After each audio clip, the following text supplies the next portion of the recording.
if you're a Democrat or Republican, it's good to see the country is going back to work. It's been a long 40-something days. So this is what we do. We do this regularly, and you can catch us almost any night on this station right here, the Buddy Martin Show, and right here on YouTube. And I'm honored tonight to have some good folks on tonight, especially this first guy.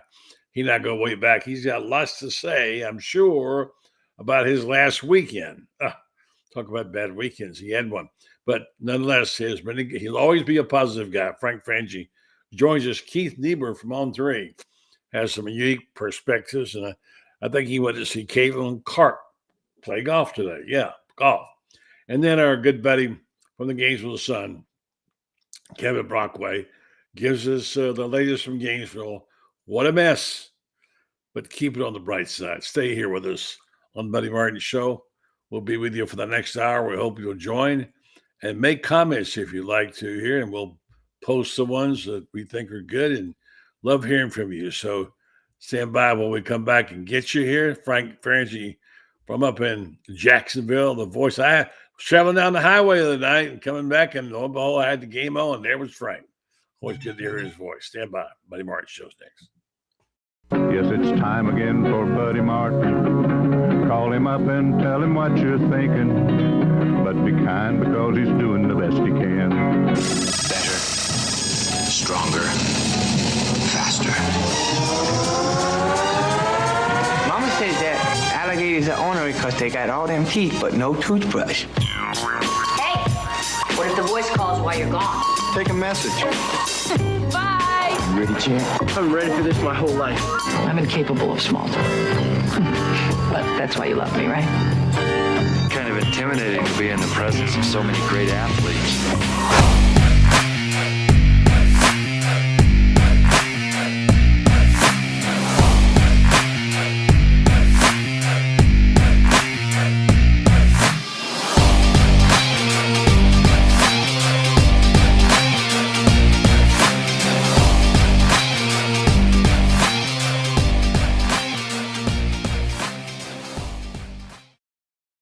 Evening, welcome to the program. It's a good night tonight. America going back to work, and people, government workers, will be getting their checks tomorrow. President Trump's supposed to sign the new bill tonight, so that's good. Not as good for some people in the Gator world, but basketball team looks okay. Squeaked by last night in a closer game than they should have had against FSU, but I got a W. And the football team, well, I just don't know anymore. I just don't know. I don't have the answers. It feels like they've got to hire one guy to be the coach or else. I don't know. We'll see. And, you know, what happened last Saturday was painful to watch. It was a new low point for Gator football, as we know. And then on top of that, Frangie was called in the game Saturday, and things were going really swimmingly and really well. I listened to the first half, and I thought, well, I'll come on and watch it on TV. And it didn't work out so well. Sometimes it's your day, and sometimes it's not your day. And certainly we know it wasn't the day of Trevor Lawrence last week. Let's get Frank's take. Frank, good evening to you, buddy. Good evening, buddy. Thanks for having me on. How are you? How are things, man? You know, we're hanging, right? We're all doing our thing. And, you know, I was thinking about you because I was able to actually, on my radio, pick up the channel that carried your game, your play-by-play, which I don't usually get. Happened to be coming home from the hospital and turned it. And you were so ebullient and happy, and things are going great. And the Jags were playing lights out, and they look like you're going to go for easy win. And what happened, Frank? Well, I'll tell you, we've all seen that game. There's nothing worse as a fan, buddy, than being in the game where your team has the big lead and you feel it slipping away, and there's nothing you can do. Gator fans remember 31-3, the choke it doke, right? It just kept it snowballs, and you can't stand on the field on offense, and you can't get them off the field when you're on defense. I can think of 2 or 3 Gator games. I remember a 2003 Gator game up 33-10 at Miami and lost that game. So, and that's how this one felt. You're up 29-10 in the fourth quarter. That's 3 possessions. You don't lose 3 possession leads in the fourth quarter in the NFL very often. It got out of control. The Jags couldn't stay on the field. I think the defense played well early on, buddy. They ran out of gas. Had some great plays. Great plays. Early on, the offense had 2 3-and-outs. It's 29-10. and the Texans come down and score on a long 12-play drive. Right now, it's a long drive, so your defense is winded a little bit. They score, they get the 2-point conversion. It's 29-18. You're still up 11. They kick off. Remember, your defense is kind of winded. Well, your offense goes 3 and out. Boom, boom, boom. Your defense is right back on the field. Well, now another long drive. They score again, 29-24. They don't get the 2-point conversion, so you're still up 5. But now your defense is really out of gas. Somehow your offense has to stay on the field, and they didn't. The offense once again 3 and out, and then by then the defense was shot. So it was one of those games. We've all seen them, and they win that game. They would have been 6-3 and feeling pretty good about their position. They would have dropped the Texans to 3-6. It didn't turn out that way. So now another tough one coming up this week, buddy, when they play the LA Chargers. So yeah, well, they look great. The Chargers look great right now. Yeah, so yeah. So let's switch over to the college game, which is where my world is, and yours used to be. And you still follow it pretty closely, and we know how bad things are. Just give me. I saw your tweet. I think it was today. The days have run together. That you think it's going to be either Florida or Ole Miss and Lane Kiffin. That none of the other schools, including LSU, won't get involved. What you're thinking of now? Well, I tweeted that actually about 2 weeks ago. That wasn't a recent tweet. Okay. I still believe – I think Lane Kiffin's going to be the Florida coach. I think they're talking – but I have been told from the Kiffin camp that they spoke last week while playing because they're preparing for the Citadel, which was an easy game, buddy. I think they met with Florida and LSU. LSU first, Florida after that. So I didn't necessarily think – here's my take on it. I think Lane Kiffin wants to be the Florida coach. I think he's enamored with Florida. You know the stories by now. He and Layla met. Their first date was at a game of the Swamp. He idolized Spurrier, why he wears the visor, the whole bit. He's chosen now to tell everybody that. Well, I think there's a reason he's telling them that now because I think he's interested in the job. I really believe that. But LSU comes around. My guess is Jimmy Sexton said, Lane, let me do my job. Let me talk to all of them, and let's get the best offer. So I do believe the Kiffin camp has spoken with both LSU and Florida, buddy.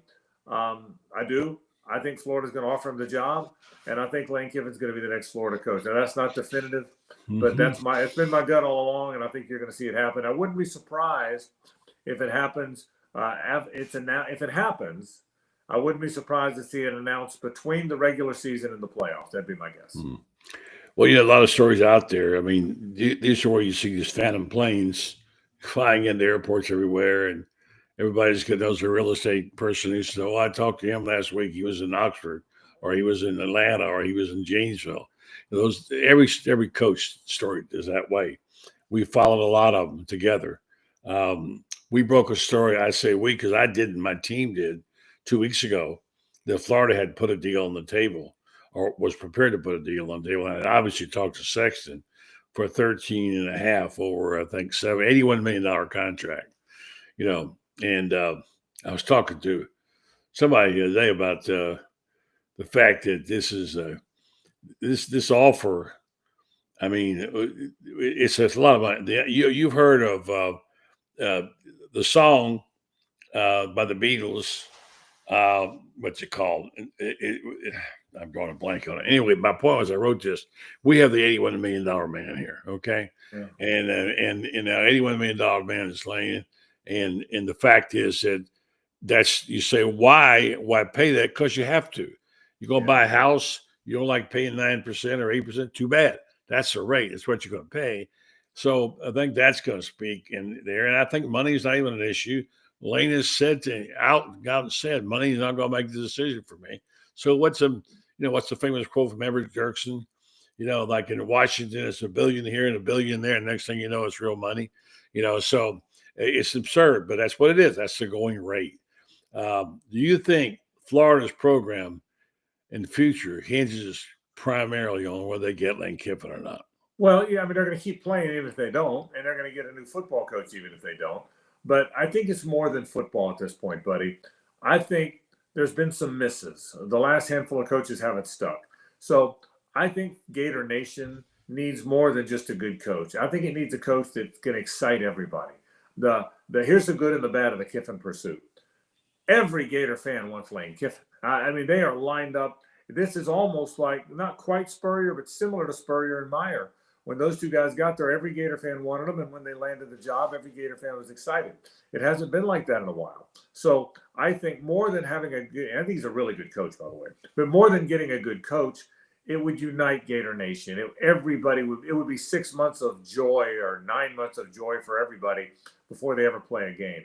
I think Florida needs that. The problem is, if they don't get Kiffin, there's nobody else that can bring it's a back. huge drop off. That's right. That doesn't mean it's not a good coach, buddy, but it'd be hard to get somebody that excites Gator Nation the way the hiring. I don't know if there is anybody. I'm getting named. Eli Drinkwitz is not going to be it. I mean, he's a good coach, but right. And something else I'm going to get to in a minute. We're going to go look at all these coaches that we thought were not or chopped liver who done so well this year. And Florida's passed over them in the past. And the quarterbacks, we thought, listen, I got a list of the quarterbacks who are going to be the Heisman Trophy winners. They're nowhere to be found. It's completely a different year than we expected, Frank. And I want to get your thoughts on the final 12 as well, we just saw. But speaking of firings, in Florida, just announced Florida has fired their soccer coach. Okay? Third time in 5 years, soccer coach. Okay? Samantha Bohannon Wednesday afternoon was fired as their fourth season. And here he is, Scott Strickland, on a new edition of You're Fired instead of Donald Trump, said in his release, "We appreciate Sam's commitment. We wish her and her family well. Our priority now is identifying the right person to guide Gator soccer back to the championship." Speaking of Scott Strickland, I'd say his butt's in a bind too. And he's not going to get to pick this coach, in my opinion, because this will be his third. He got very lucky and blessed and fortunate, and we'll talk about this in a second, with his basketball coach, Todd Golden. It certainly has been a joy. But, I don't know. Give me your assessment on Scott Strickland. I like Scott. I probably disagree with a lot of people. I think he's a damn good AD. I probably disagree with some others. First of all, but he didn't get lucky with Todd Golden. It didn't drop in his lap. He didn't get lucky. He went out and got a really good basketball coach. That wasn't luck. He knew he wanted to hire, and he went and hired a very good basketball Let's coach. say he was very blessed and fortunate for his choice. How about that? Yeah. He made a good choice. And so I think that. I think Scott's a good AD. I think facilities are better than they've ever been. They were not good once upon a time. I think NIL is fully funded now. I think he understands the NIL world. I think he understands the importance of facilities. I think he's a great fundraiser. He's missed on hires. Now, if you move on from Scott Strickland because he gets the hires wrong, okay, it is what it is. But I'm not down on him like other people are. I think he's a really good AD, and I've believed that for a long time. Now, having said all that, you got to get this one right. But I think Scott and Gator Nation are aligned on this one. I think Scott wants, my guess, and I don't know, I haven't asked him, but my guess is Scott wants Lane Kiffin. My guess is Gator Nation wants Lane Kiffin. And my guess is Lane Kiffin's going to be the next coach. So we'll now, again, back to the point I made a minute ago. Buddy, if it's not him, then no matter who it is, now, once the guy has the press conference and whatnot, you get over the fact that it's not who you wanted. But it would be a blow at first if it's anybody but I'll say it again. My opinion is that Kiffin's going to be the next Florida coach. Have you heard any more names? I just saw a picture. I don't know what to believe anymore. You can't believe pictures. Yeah. You can't believe tweets. You can't believe anybody. Politicians, football coaches, whatever, they all lie. And when you're doing that, I've been caught in one of these before, by the way, where someone lied to me about this. But here's the deal. I saw a picture of the University of Florida team plane, not team plane, the University of Florida plane landing in Atlanta. There's rumors there about Georgia Tech, meeting with him, whatever. And I'm sure they got to get their list, and their list probably includes him, don't you think? Yeah, there's a list. I wouldn't be surprised if Brent Key's on it, but I don't think he's going to get an interview. My guess is if it's not Kiffin, there's no consensus number two. Some people think Brent Key should be number two. Some people think Jeff Brom. Some people think Eli Drinkwitz. Others think Kenny Dillingham. But there's a group of 4 or 5. So who do you think, Frank? Jeff Brom, but I don't think he'll leave Louisville. Here's the deal. I think Jeff Brom is the best guy they could hire that they possibly could get, but you have to get him to leave Louisville. He makes 5.9, so you can double the money very easily. The problem is, buddy, he grew up in Louisville. His dad, his roots. His dad, Oscar Brom, played there.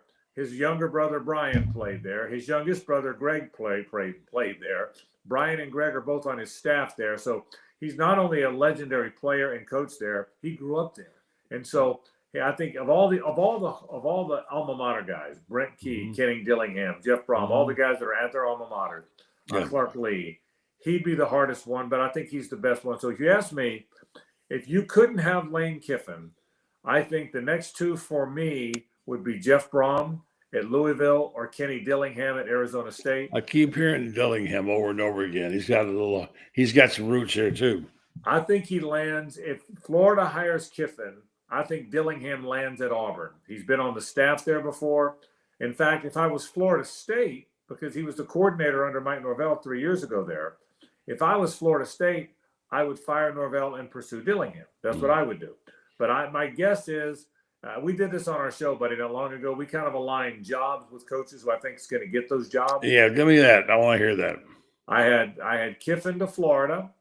I have John Sumrall, the Tulane coach, to LSU. Yeah. I have Dillingham to Auburn. I have James Franklin to Virginia Tech. And that's what I think. And I think Brent Key is going to leave Georgia Tech and go to Arizona State. The hard one to put a finger on is Penn State, because they have some interest in Clark Lee. Their number one choice is Mike Elko from A&M. He's not going to leave, I don't believe, even though he's from the area. I think they have some interest in Clark Lee, but I don't think he's a big enough name. You just fired James Franklin, who was third in the nation this year. How could he get fired? He ought to be hired at Penn State. Yeah, I don't think he can fire. I don't think Penn State, Florida, or LSU can hire a fired guy. I just don't. So Really? Could Penn State talk Lincoln Riley into leaving? He says he's not going anywhere.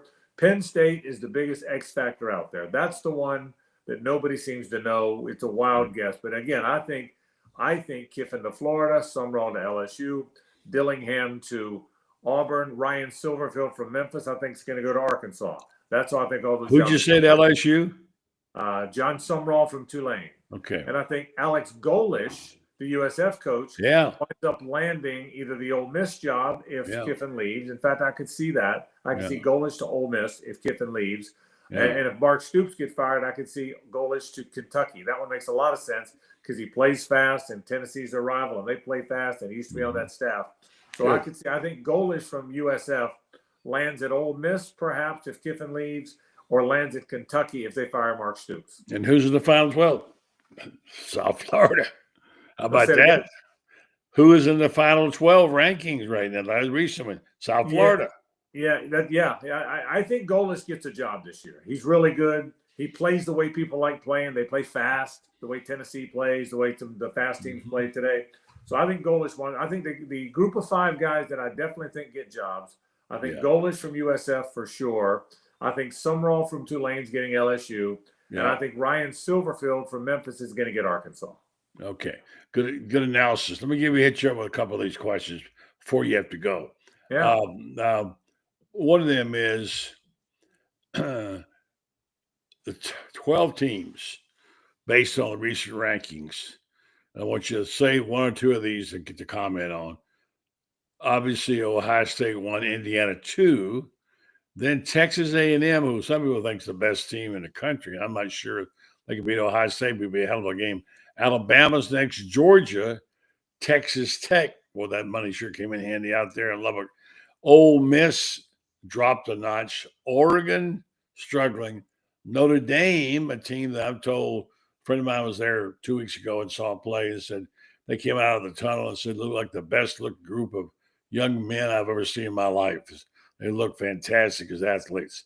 Texas, they're trying to hang in there. Oklahoma, believe it or not, and BYU. You have any thoughts on any of those teams? Yeah, I think to me, I think the best teams I have seen are Ohio State, Indiana, Texas A&M, and Georgia. I think they're the four best teams. Okay. I think Georgia's really good. I know they've played some close games, but I think they know how to win. Alabama might be fifth for me. But I'll tell you what, Ohio State and Indiana are both legit. I really believe that. I know Indiana had a fight to win last week at Penn State, but I think those four are the best teams. I think Oregon's not quite as good.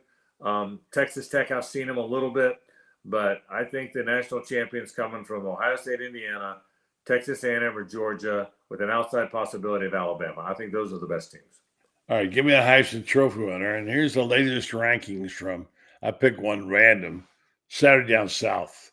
They gave me Diego Pavia from Vanderbilt, Ty Simpson from Alabama, Gunnar Stockton from Georgia, Marcel Reed, Texas A&M, and Trinidad Chambliss, Ole Miss.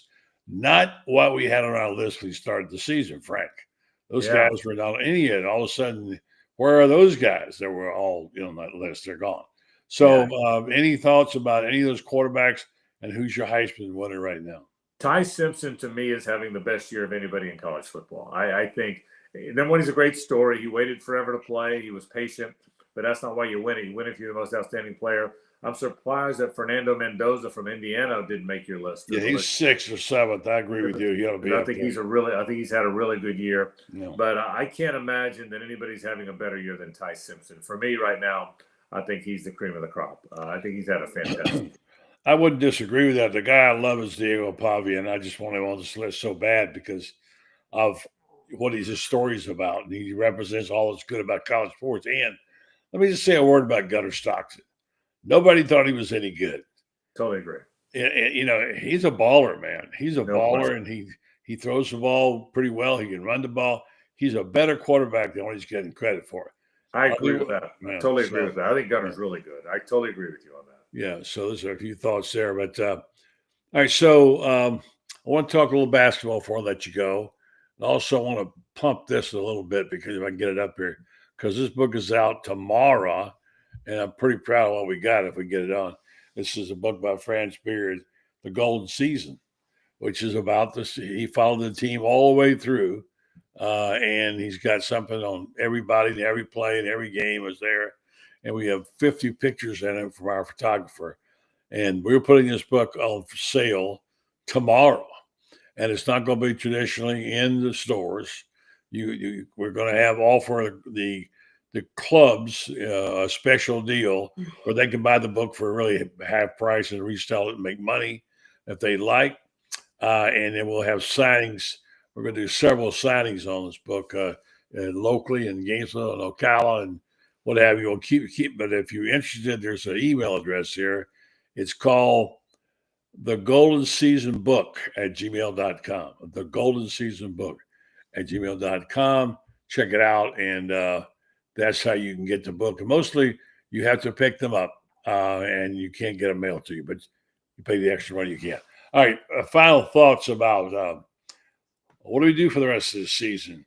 Go see a movie, take up golf. Well, you asked me about basketball a minute ago. Yes. I want to tell you, that was my next question. Yeah. I think I thought it was a terrific game.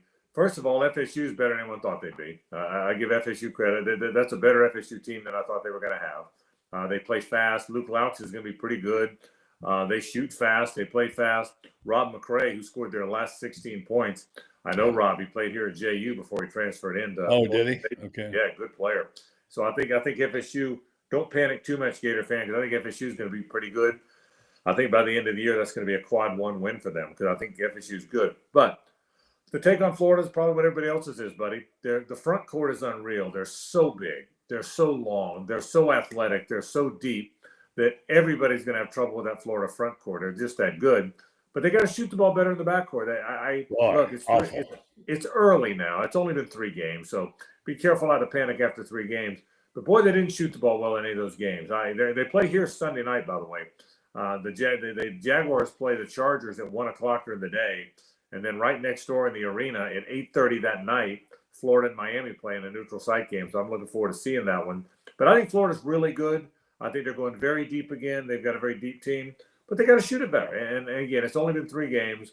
But that right out of the gate and this is an Achilles heel because in this day and age, buddy, you got to shoot. You got to shoot, make threes. Nobody anymore goes deep without making a bunch of threes. So they've got to find their 3-point shot. I think they will, but that's the next step. Well, it's not Xavier Lee from what I've seen so far. He's got some work to do. But for Tommy Hoff, what a player he is, man. He was such a baller last night. He and Chandler had a double-double. But this, I agree with Francis' assessment today. You can't have those turnovers. I mean, turnovers. You can't have them. You got to make your foul shots in the stretch, and you got to play together more. They're not a together team. They're disjointed. The beautiful thing about the team last year, they were so good, no matter what playing combinations. It's going to take some time. It's not going to be a lay down. And if they get a national championship, it's going to take some work. But what a job Todd Golden's done there. Yeah, and I'll say this. Yeah, there were some turnovers early on, and the chemistry part is right. You have to play together before you can't just automatically show up and you have chemistry. Mm-hmm. So you got to play together for a while. But don't kid yourself, buddy. They got to shoot it better. If they were 6 out of 31 or whatever it was. Well, if they're 12 out of 31, they win that game by 15 points and no one's complaining. So you just got to shoot the ball better. They've got to shoot the ball better. That's and he knows that. They all know that in this day and age. I like the threes they took. They didn't make them. And so they got to shoot the ball better. But I think, look, it's early. I think he's got a really good team. I think they're going deep again. And I think they're going to be a lot of fun to watch, just like they were last year. All right, I'm going to give you this chance to ask this guy too, Keith Neibuhr. Does Florida going to repeat? Is Florida going to repeat? Nah? 20%. And that's pretty high, by the way, for to repeat. By the way, Frank, last week, Buddy had me come on with Tony Barnhart, which I can't hold a candle to. Now he's got me following you, which I can't hold a candle to. So, Buddy, we're going to have to talk about this. I'd rather be the quarterback, okay? Hey, Frank's he's an Ocala boy too. He has Star-Banner roots. Yeah, I've known Frank forever. That was great. I listened to the whole show. That was great stuff. I can't top any of that. I've been following all these coaching searches too, and like Frank, I'm on the phone every day with coaches out there around the country trying to get their opinions on these things. And they know things, but they're sort of guessing a little bit too. I mean, you guys know college assistants chat like middle school girls. You know what I mean? They're funny guys. You know what I mean? And that's what we've talked to. And by the way, Keith, the way you're having to follow all these guys is Buddy's got old guys like me on with him. That's why you're following I get the sympathy votes. They all come on because they feel sorry for me. I'm old. I got news for you, Frank. I'm not a kid. I've known Frank since, both you guys, I've known Frank since I was a stringer covering the Gators back in the 90s. Well, if I'm in my 50s now, okay, we're all getting up there. Frank's in his 60s. He's in his 60s now. I'm in my 60s. In fact, you guys both look into good. My 60s, in fact. So, hey, Keith, what do you think about Kenny Dillingham to Auburn? Do you agree with that? Do you think it's going to happen? I've heard there's some interest. I mean, I knew there was interest on their side. I'm now hearing there's interest on his side. I could see that. When I covered Auburn, he was an OC there. And really, it was OC by title only. I mean, he was working under Gus Malzahn. But what he did, he was the QB coach that year. I think it was 2019, I want to say. I hope I'm getting all these right.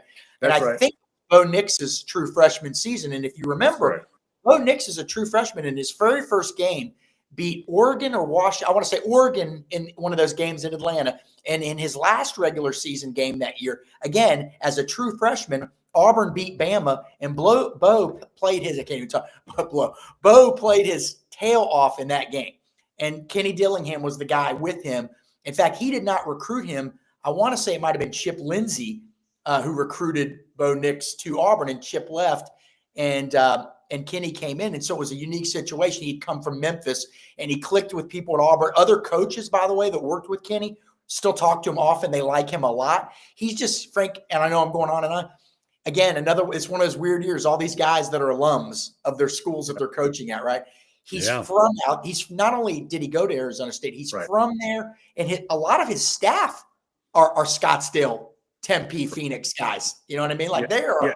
So he is, and you're right. Keith's right. He grew up in Phoenix. Yeah. He went to Arizona State. He's back there, but I'm told he's not going to finish up there. He's a young Keith. You know this. He's a young dude now. Oh man. If you land Jeff Brom, I think it's going to be hard to pry away from Louisville. I don't think Kenny would be as hard to pry away from Arizona State. Now, again, he's from there, just like Jeff is.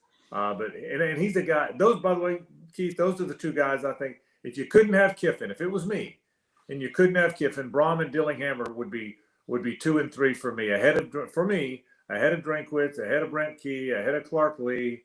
I think they're the next two in line. If you were asking me that. Something about. Oh, I didn't mean to interrupt, Frank. Sorry about that. I wrote something about Dillingham, I want to say like a week ago, just that he would be a guy that I personally would consider as a strong number 2. But he's whatever, early 30s, maybe mid 30s, but he looks like he's 25, and he's got the energy of somebody that's 18. Okay, so I think and by the way, I know the fans are not crazy about Drinkwitz, but let's just hypothetically say if worst case scenario, I don't want to say worst case scenario, you may be watching, but let's suppose Florida ended up hiring Eli Drinkwitz. I do think I don't think it's going to happen, but if it did, I do think he's a guy that once he spoke to the fans and once he got out on the circuit, I think they would change their tunes, quite frankly. But I get the angst there. But Kenny Dillingham is another guy. Billy Napier didn't do a single Gator Club meeting this last summer, not one. They quit doing this, right? And I think Kenny Dillingham and maybe a lot more than Brom, to be honest with you, would be a guy that would say, okay, we're going to go to Jacksonville. We're going to go to, we're going to go to Pensacola. We're going to go to Panama City. We're going to go to Fort Myers, Cape Coral, Santa, but we're going to go all over the state, kind of like what Pell did. What was it? This Operation Saturation. Mm-hmm. And I could see them doing something like that and getting people excited. And if it's Lane Kiffin, and obviously I think, they got a good shot there too, but if it is Lane, I think he would probably be in the middle. He wouldn't maybe be out there as much as Dillingham, but Dillingham's a guy I think people would love that energy. They would know that he's into this thing, man, But that Arizona State job, man, it's interesting because Cush won there, Devine won there, John Cooper won there. In 1996, they were in the national championship game. Basically, for them, if they beat Ohio State, they win the title, right? Mm-hmm. Ohio State wins, and the next day Florida wins the title. I mean, right. You can win there. So I don't. It's weird that they're in the. I don't know, man. I've heard he's interested in some of these other places, Frank, like you have. Probably you not as much as you. But I don't know. Part of me wonders. Part of me wonders. Let me ask you guys this, and Frank's got to go. Yeah. Because he is past his bedtime. He's way past. But for you, always, I stay up for you, buddy. Well, here's the deal. Does it stick in your craw at all? And you think it does, the Gator fans, to see a photo yesterday of Billy Napier at Georgia practice? Yeah. For me, no, it doesn't bother me. I thought it was funny, and I think obviously it's going to stir up some angst. Let me tell you my take on Billy Napier. I think Billy Napier did the best he could. I'm not the guy that's mad at the coach. I thought he was too stubborn. I thought the stubborn was bred from some arrogance, thinking he was better at the play calling than he was. I think that got him fired. But Billy did the best he could. He represented the school well. He's a good dude. He wasn't a particularly good football coach and needed to be fired, and he was. I don't care what Billy Napier does. So I don't know how Gator fan feels about that, but Billy tried. He needed to be fired. He was fired. As well as I do, buddy. And Keith, he's going to wind up by next year. He will be the tight ends coach at Alabama or the running backs coach at Georgia or the tight ends coach at Tennessee. And that's where he's going to be. And we all know that. So maybe it'll be Georgia since he was up there with Kirby. But I have no hard feelings for Billy Napier. All right, I have a little different take on that. Go ahead, Keith. I want to hear Buddy's now. Yeah, I'm sort of mixed. I don't think it's that big of a deal, but would I have done it? Now, there's two different questions, right? Would I have done it? Would I have taken that? Look, when somebody pays you a salary, really, you don't owe them anything beyond giving it your best, right? Once they fire you, don't really owe them anything, okay? That's the way I look at it. But knowing the rivalry, knowing the disdain for the two programs, I probably wouldn't have done it. But again, that's just, I don't know. Who cares, right? Move on. Let it go. It's what I would say. It's, but again, two different questions. Should he have done it? I don't think there's anything wrong with it, but would I have done it? Probably not.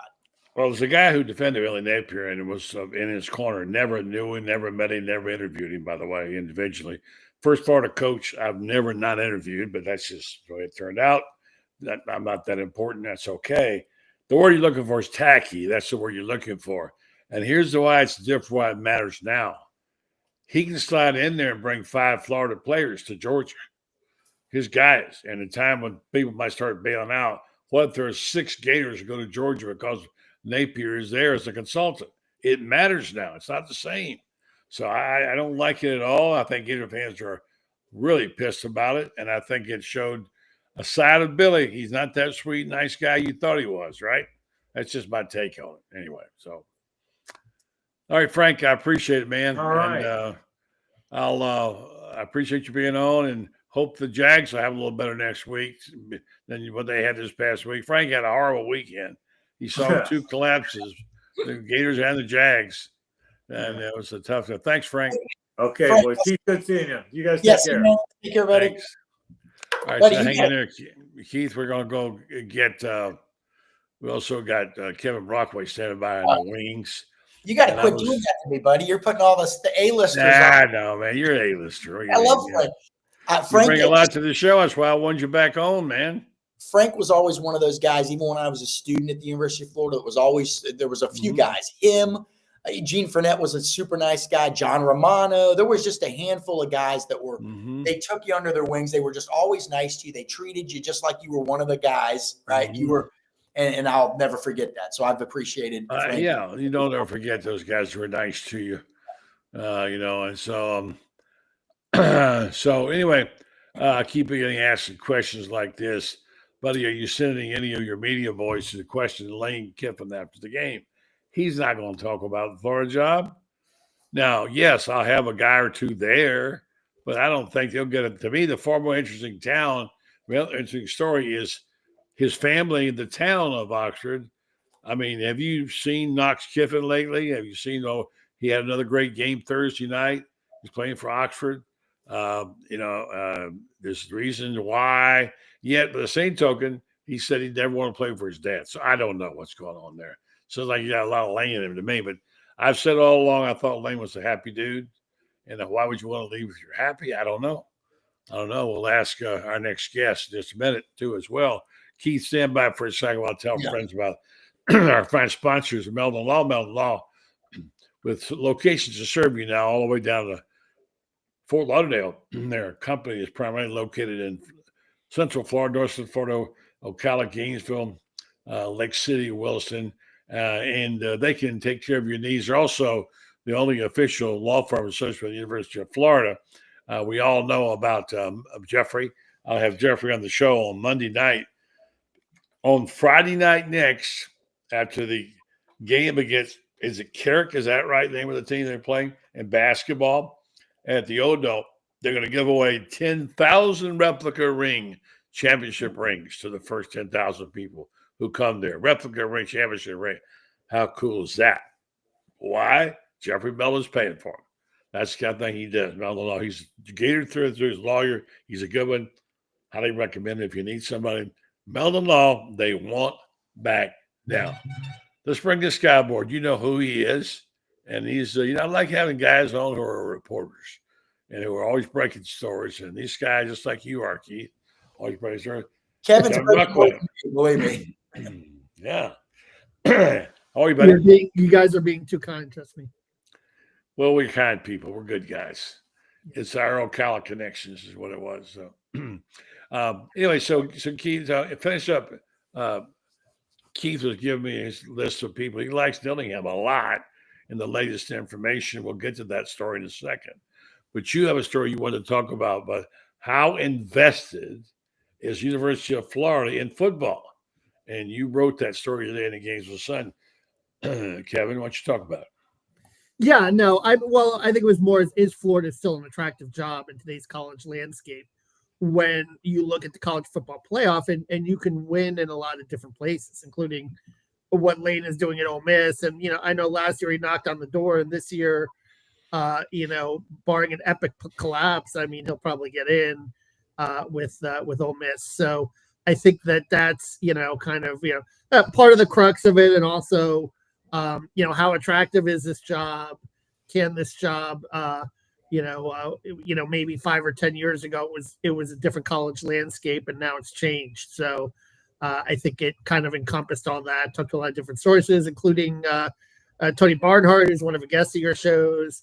He feels like that Florida's invested and is all in, based on everything he hears. And I think the NIL system has probably gotten better, right? But I think they were slow at the start. But based on everything I hear, I think, resources-wise, the resources are there. You're certainly in a much better position than, say, a school like FSU. Now, listen, Ole Miss, you got to give them credit, I think, with regards to, the Grove Collective, and it was almost and that's almost more of a populist movement, right, which Florida doesn't have. But Florida still has, I think, a lot of the heavy hitters that, will provide enough, and certainly with rev share coming as well, I think Florida's a good position to, be successful in the next 5-10 years down the road. Got not much to play for, guys, except a bowl. I don't see them winning maybe even one of those next 3 games. Well, you're playing right now, but they can still make a bowl game, I guess. That's all there is. And Billy Gonzalez talked about it. He said they was asked about it today, I guess, in his presser online. He says, from my standpoint, don't look back at the past, especially if you got Florida's past. Don't even look into the future. We're day by day right now. That's exactly right. Day by day, for sure. I have no idea where this program's going or who the coach is going to be. Have at it, Kevin. As far what?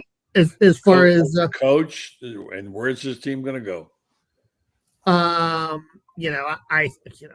no way they're beating Ole Miss, right? But I still think they could finish up and beat Tennessee and FSU at home because Tennessee never plays well in the swamp, and FSU is, as much a mess as UF is, and UF will be up for that game, and that game's in the swamp too. So I can see that happening, and I think right now all signs are delaying basically, and it's going to be his decision whether he wants to come to Florida or stay at Ole Miss. It's basically, I think what I'm hearing and a lot of other people are hearing too. It's just going to be a matter of, where his heart is at that time. We don't have a frigging clue. So what the truth is, we just don't know. I don't know. A lot of times the things that beside stuff like our wives or children or whatever, and that brings the subject up of Knox Kiffin. Let's talk about Knox Kiffin. Apparently, he's had another good game. He now has 8 reported offers. Lane reaction to it, the news came out. He sort of trolled a little bit on social media with it, but he said that that he really didn't get into it. He didn't talk to the high school coaches there. He's tempted to, but he won't. He's not going to be a coaching dad, whatever. But he's proud as he can be of Knox, who's turned out to be a pretty decent quarterback. I'm thinking, why wouldn't he come to Buchholz and play? Well, I'm told by Brady Buchholz has got a good quarterback. Is that right, Kevin? Yeah, well, last year it was McGriff's son, right? Or McGriff's grandson. I think it's somebody else. I'm not sure. Somebody help me out. Doug Johnson's kid was there, obviously, and then he left for California. So I'm not entirely up on the prep scene in terms of that. But I got something. Go ahead, Keith. I don't want to cut Kevin off. It's Whittemore. It's Andrew Whittemore. That's right. That's exactly what it is. That's exactly what it is. Yeah, and he's quite good. And I don't want to steal anybody's thunder here, but we want the information. I remember it now. I remember. This is an interesting situation because he's the 4th Whittemore son. The other 3 all played college ball. The dad played at UCF. The mom was the all SEC setter for the Florida Gators on the volleyball team. So this is the 4th son. He's a sophomore, so I guess that's class of 2028. Okay, right. I believe that is either the same. That's either the same class as Knox or the class. Knox is a junior. I think he's a junior, isn't he? Well, okay. So not only is Andrew Whittemore the quarterback, I think they're the same class, believe it or not. But Andrew Whittemore's the quarterback. His dad is the head coach. All right. Yeah. Buchholz is the school all the coaches' kids want to go play at because they're top dog in that region right now, that area of Florida. But that's just sort of an interesting dynamic to all this that nobody's talking about. The other thing is that, Kevin, when we're talking about what the best jobs are, it really is different for each guy. And where do you want to live? And Kevin, I think you brought this up, or buddy, where does your wife want to live? Where does the family want to live? Where do you want to live? And to some people, it might be Northeast Mississippi. To some people, it might be North Central Florida. But that Buchholz dynamic is interesting. Where would Knox Kiffin go? I mean, Andrew Whittemore is a very good young quarterback. And by the way, buddy, he's got 8 or 9 Division I offers himself. Yeah, I knew obviously his son was played at Florida, his brother, and he was a heck of a player. He won the Scott Brantley Award at the Ocala Gator Club, Ocala Quarterback Club, excuse me. I mean, he could theoretically go to Ocala and dominate small school. I mean, he could go private route. He could go to Newberry. He could go, if they lived in Hale, he could go there. He could go to a lot of different, he could try to resurrect Gainesville High School. I mean, I bet not there, you know what I mean? And there's a lot, I think he'd have a lot of options. Yeah, he would find home. I keep cutting you guys off. I'm so sorry. I got a little. Do you know who Knox Kiffin's coach is right now? No. Last name Cutcliffe. Yes, is David's son. That's right. He's a great guy. I've been out there at Oxford High before. That's the school that's sort of pretty close, just a little bit northeast of Ole Miss. Great program, great facilities, by the way. I mean, Beholtz doesn't have Oxford High's facilities, I can tell you that. But one of the David Cutcliffe's kid is one of the nicest high school coaches in the country. He's done a great job with that program. But yeah, so there's a lot of dynamics here. There's a lot going on. Yeah, a lot of stuff. Yeah. So let's talk Coops for a second. Sure. I know, it's a mixed bag there. We talked about earlier with Frangie. They got to be able to make the threes. They're just terrible at the threes right now. They don't mesh as a team. Now, compare them to last year. This gold standard. It's a very high standard. Tommy Huff had a terrific game, and then he missed 2 foul shots at the end. He never does. And Chandler is just starting to come around. And, they're starting to pack Florida in. Why? Because they're not making threes. And they're not getting the space they used to get in there, and they get these big bodies. But it's a really good team, and I'm sure he'll sort it out. But what we concluded, and like y'all to comment on this, is they don't have chemistry yet. Do you think that Todd's going to be able to find that in him and Kevin? Yeah, well, let's not forget. I mean, Clayton was a 2-year guy when they won the national championship. Richard was a 3-year guy. Elijah Martin came in, and in 1 year he filled in quickly. But you're talking about 2 new guards, and sometimes that takes time. Now, I mean, some of the turnovers they had in that game against Florida State were unforced. I mean, there were some bad turnovers. Certainly Alex Condon, had a few where a guy was cut in a certain way and he threw the ball a certain way. And it seems like he's not quite in step yet. But the threes, I mean, 19 and 90, that's not a good start, obviously. And I think my line was they've thrown up enough bricks to put a new siding in at the O'Connell Center. Good line. It's been that bad so far, but you would have to think that that's going to come around a little bit. I know a lot of people are concerned about Xavier Lee's release. It's kind of I am. I'm concerned about Matt Walsh had a chest high shot. Yeah. And he was 6'6", and I mean Xavier's 6'4". I mean, if you give him enough space, he's going to be okay. But it looks to be a little bit of a flat shot now. But I think it will. Short arms it like damn an old shooter. You can't shoot it like this. You got to shoot it like that. Oh, the fingers. Anyway, go ahead, Kevin. Keith. Yeah, but you want to know what? Like Lee Humphrey had a hitch in the shot, and he was the best 3-point shooter career-wise in NCAA tournament history. I think you don't tinker with things because it's just how they're used to doing it. I mean, the time to do that, the fundamentals is usually middle school and high school. But if you try to tinker with it now, I think it just gets inside your head. So he's going to shoot how he's going to shoot. The record shows that he was a decent shooter in the Ivy League level. I think him going to the basket too. He's got to finish a little strong on the basket as well. I think that's another, probably an even bigger issue. And they defended and they rebounded in that game. I thought pretty well. I know I was talking to Mark Wise on a flight back on Monday, and he said he was more concerned about the perimeter defense with Boogie and Lee than he was with the shooting. So Boogie finally found something. He was awful for the first couple of the games, and now his first game, and I expected more out of him. He defended better, and he began to handle the ball better toward the end of the game. And, I guess we're spoiled, Keith, when you get 3 great guards on one team like that. That'll never happen again, right? Yeah, I defer all the basketball expertise to Kevin here. But no, everything Kevin said, I agreed with. People tend to forget that Richard was in year 3, like Kevin said, and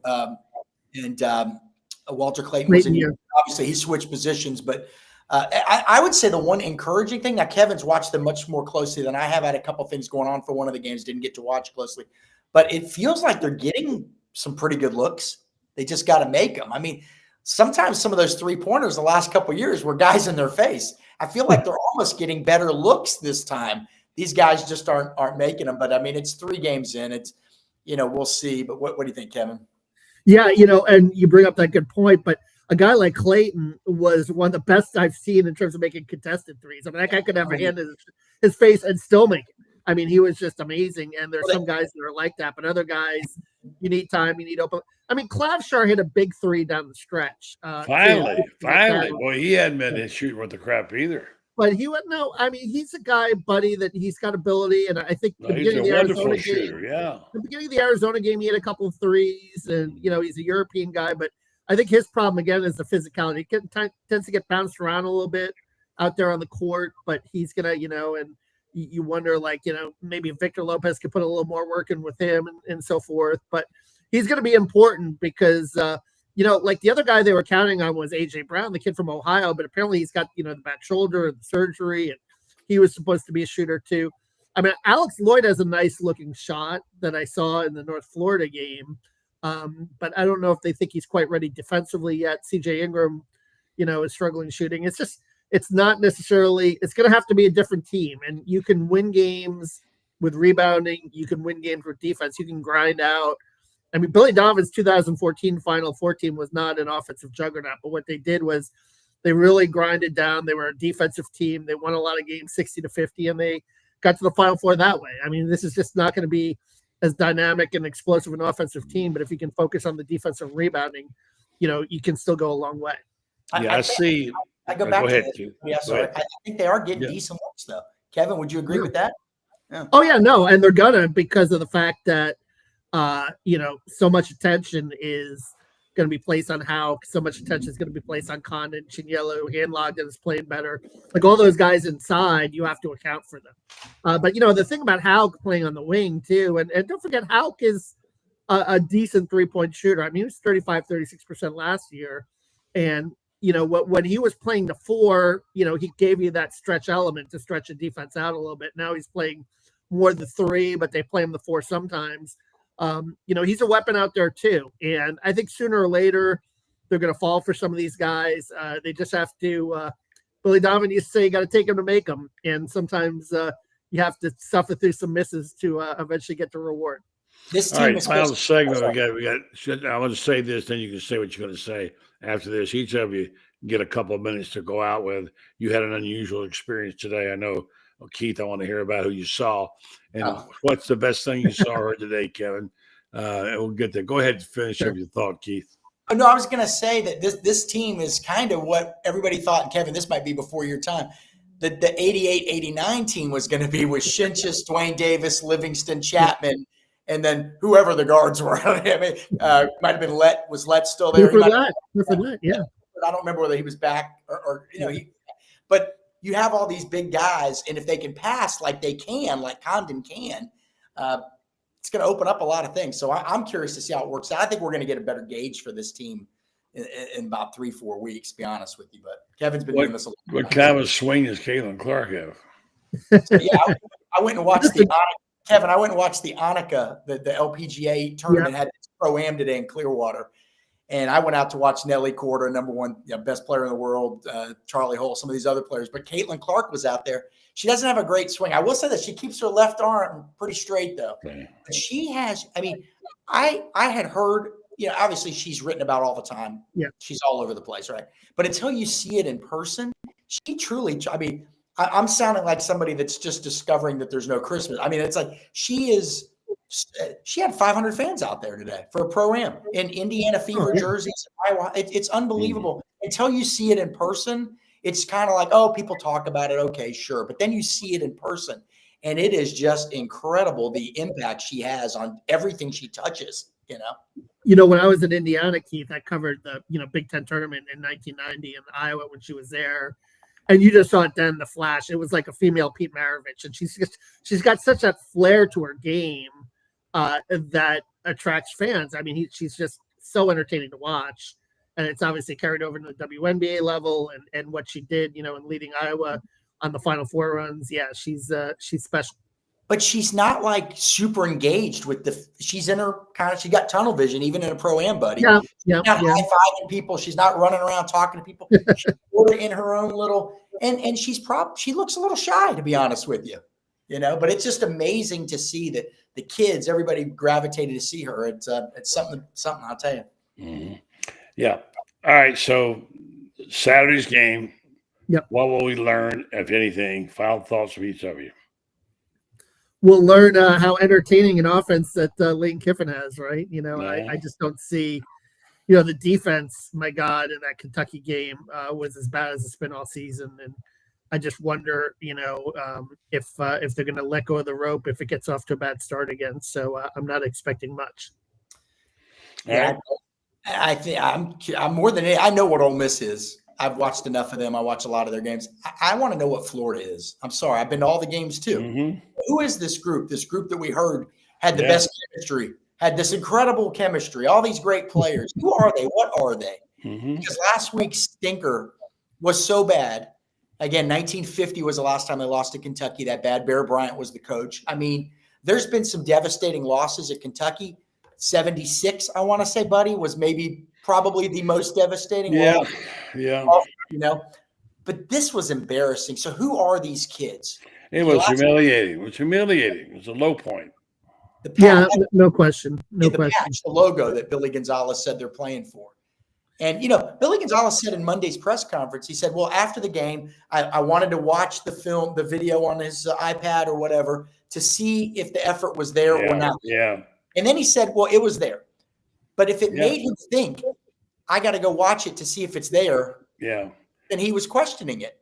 Well, he what else are you going to do this time? I mean, I get where he's coming from. This is a new job for him. He can't see everything, It's it's a different thing. He wanted to zone in on the area that was important, and he was so over his head. He's not a capable coach. He just couldn't keep up, so he wanted to check himself. I get it. Guys, you did a great job, both of you. Thank you so much. And keep coming back, Neibuhr. All right? Come on back. We enjoy having you on. You're bringing all these big hitters to embarrass me. No, you're a big hitter. Tell them about where they can read you. GatorsOnline.com or on3.com. And I appreciate everybody stopping by. So and I subscribe to them. All right. All right, Kevin, and you tell them about you. Yeah, GatorSports.com, Gainesville.com, and at Kevin Brockway, G1 on social media. You guys are awesome. Thanks a lot. Appreciate it. Have a good night. All right. Thank you. Buddy. All right, guys. See you, Kevin. All right, folks. Let me close out with a few thoughts about our sponsors, and that will be Titan MRI, who's Titan MRI Imaging now. They have 3 locations, and 2 in Gainesville to serve you: Park Avenue and Millennium Center, one in Lake City, serving all of Columbia County and Valdosta, Georgia. They offer same great customer service they always have. That's important because if you can't be there for an afternoon appointment, they'll make it for you at night. So come on out and we'll have someone here for you tonight. And if you ever had an MRI, you get a little claustrophobic there. You get in those tubes and it gets real tight. You want to say, get me out of here. And they have the larger machines now for you where you can go in there and get your whole self in there. And I feel like the whole world's collapsing. So they are really customer oriented there. They accept insurance, or you can go through the convenient self-pay options. They offer CAT scans, MRIs, X-rays, ultrasounds. So check them out. There's one near you probably, and one coming to Ocala soon. In Marion County, be able to serve the surrounding area. Titan MRI, it's your choice. Our thanks to Frangie, the voice of the Jaguars, for coming on tonight with us. And good to hear from Frank. Frank is really good at what he does. He was also a very good reporter. Used to work with him at the time machine. And then thanks to Keith Neibuhr. We've had him on a couple of times. I like him. How you like him? I do. I think he's got a lot, brings a lot, had a lot of insight about Dillingham I had not heard before. And then, of course, here's Kevin Brockway, who's out there just busting it, doing a good job. These reporters work hard, man. It's not easy being a journalist when you got to go out and cover all this stuff and come back and then write it. But they do an excellent job. And I always like having the reporters on because they dig. They tell us what we need to know, not what everybody wants to know and what everybody wants you to be a cheerleader. Like someone said last time when we broke the story about the offer being put together for Kiffin, they said, "Oh, your buddy, you're hurting your chances. How are we going to get him?" And it's not my job. I'm a journalist. I'm not there to get a coach or get a player. I'm there to report the story about getting him. That's exactly what these guys do. That's why I have a great appreciation for them. I have a great appreciation for you. And let me remind you folks that the new book is coming out. It's out tomorrow. In a couple of days, we'll have more information. Go to Gator, you'll see a story on it, or you can get it. We're putting it together with Carlton Reese. Will have a list of places you can get it, and we're going to be in a neighborhood near you soon. So if anybody wants to do a book signing and they want to have Franz Beard come there, and all you got to do is purchase a few books at a deeply discounted price, and he'll come and he'll sign books for you. You can just email me or go use that address that we gave you earlier, which is the Golden Season Book at gmail.com, and tell them you want the book. We'll find a way to get it to you. All right. So I hope you had a good night. And I want to wish my wife the best. She's been under the weather, Dawn, and she's getting better today. And just pray for her at night and hope that she'll be home soon. She's in the hospital. So anyway, folks, thank you very much for listening and watching. We'll catch you tomorrow night on the final show of the week.